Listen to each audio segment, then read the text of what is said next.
күтіп жатыр. Қайырлы күн ғылыми жоба жетекшілері және ұстаздар мен оқушылар. Менің есімім Махамбет Батырхан, 8 сынып оқушысы. Бүгінгі менің ғылыми жобамның тақырыбы GPS болмаса адамдар жолды қалай табар еді. Мен бұл тақырыпты таңдауымның себебі қазіргі таңда көп адамдар GPS немесе навигаторға сеніп қалған. Әрине, бұл өте жақсы пайдалы құралғы. Бірақ адамдар көбінесе GPS-ке тәуелді болмау керек. Және де қазіргі таңда егер мысалға GPS телефон қуаты озып қалса, карта ашылмай қалса, адамдар жолды қалай табады? Егер GPS демей қалса, сол кезде көбінесе адамдарға көмектесетін компаспен және карта. Егер адамда компаспен карта болатын болса, ол жолды табуға көмектесе алады.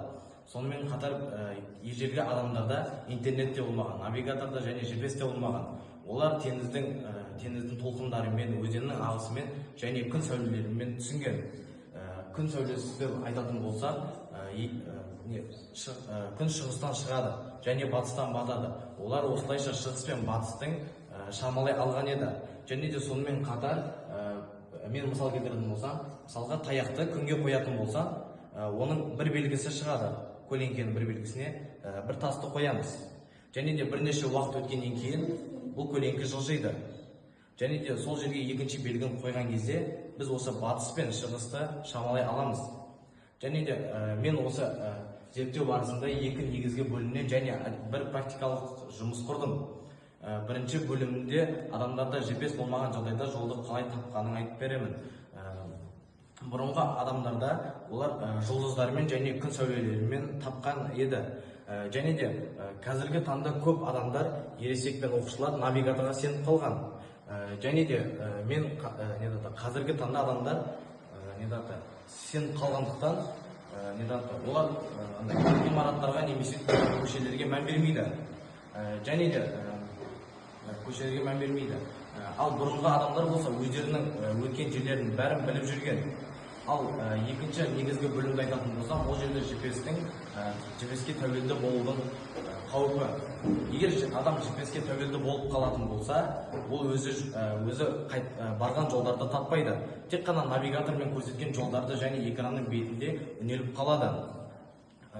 Және де егер адам GPS-ке үнелмей, өзі компас немесе картамен ізденетін болса, ол жолды өзі ойымен немесе есте сақтау қабілеттері артады. Сонымен қатар, егер адамның телефонының қуаты таусылып қалса, немесе интернет істемесе, GPS жол белгісі болмаса, адам қалай табады? Осы кезде егер адам компас пен картаны жақсы білетін болса, осы арқылы табады.